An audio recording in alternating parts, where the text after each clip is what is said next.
បាទតេតងជាមួយនឹងកម្មវិធី The Battle of Three Kingdom នៅក្នុងសប្តាហ៍នេះគឺយើងនឹងរកឃើញម្ចាស់ឡាន pick up ខ្លាញ់គោពីក្រុមហ៊ុនវឌ្ឍនៈ Brewery ហើយបងប្អូនដោយក្នុងក្លឹបនីមួយៗឥឡូវនេះគឺសល់កីឡាករ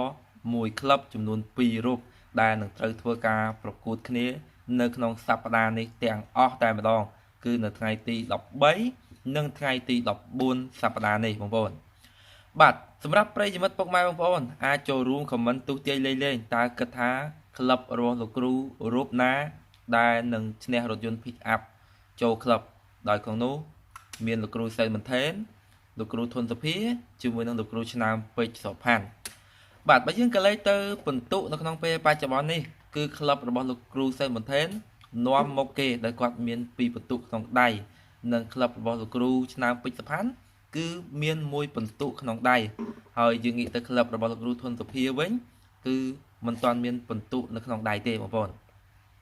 បាទអញ្ចឹងបើយើងគិតភាគរយដែលខ្ពស់ជាងគេបំផុតគឺលោកគ្រូអឺសែនមន្ថេនប៉ុន្តែការប្រកួតនៅម្នាក់ពីរប្រកួតទៀតគឺយើងអាចមើលស្រាបានទេឧទាហរណ៍ថាពីប្រកួតចុងក្រោយនេះលោកគ្រូសែនមន្ថេនគាត់ចាញ់ទាំងពីរលោកគ្រូឆ្នាំពេជ្រសុផាន់គាត់ឈ្នះទាំងពីរក៏យើងមិនអាចថាបានហើយពីប្រកួតចុងក្រោយនេះអាចថាលោកគ្រូធុនសុភាគាត់ឈ្នះទាំងពីរប្រកួតហ្នឹងគឺមានរឿងត្រូវនិយាយគ្នាទៀតហើយបងប្អូនបាទអញ្ចឹងសម្រាប់ក្លឹបនីមួយៗក្លឹបរបស់គ្រូពេជ្រសុផាន់គឺមានកីឡាករ2រូបដែលនៅសល់គឺក្របីព្រៃពេជ្រសម្បត្តិនិងកីឡាករពេជ្រអតិទេពដែលជាអាត់កើប្រចាំនៅក្លឹបតែម្ដងហើយសម្រាប់ក្លឹបរបស់លោកគ្រូធុនសុភាក៏នៅសល់អាត់កើ2រូបគឺកីឡាករប៊ុនសធាជាមួយនឹងកីឡាករធុនមិញហុងហើយសម្រាប់ក្លឹបរបស់លោកគ្រូសែនមន្ថេនក៏នៅសល់2រូបដូចគ្នាគឺកីឡាករប៉ែនកៈយ៉ាស៊ីនជាមួយនឹងកីឡាករ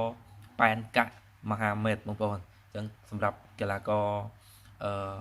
ទាំង6រូបគឺនឹងត្រូវប៉ះគ្នានៅថ្ងៃទី13និងទី14ដោយប៊ុនទធាប៉ះមហាមេតយ៉ាស៊ីនប៉ះពេជ្រអតិទេពពេជ្រសម្បត្តិប៉ះជាមួយនឹងធុនមេងហុងហើយសម្រាប់ប្រិយមិត្តពុកម៉ែបងប្អូនគិតថាក្លឹបណាដែលនឹងទទួលបានរថយន្ត pick up ពីក្រុមហ៊ុនវឌ្ឍនៈ Brewery សូមចូលរួមធ្វើការ comment បញ្ចេញមតិនៅខាងក្រោមវីដេអូនេះទាំងអស់គ្នាហើយកុំភ្លេចជួយ share ចែករំលែកនៅវីដេអូនេះម្នាក់មួយផងជួបគ្នាវីដេអូថ្មីក្រោយទៀត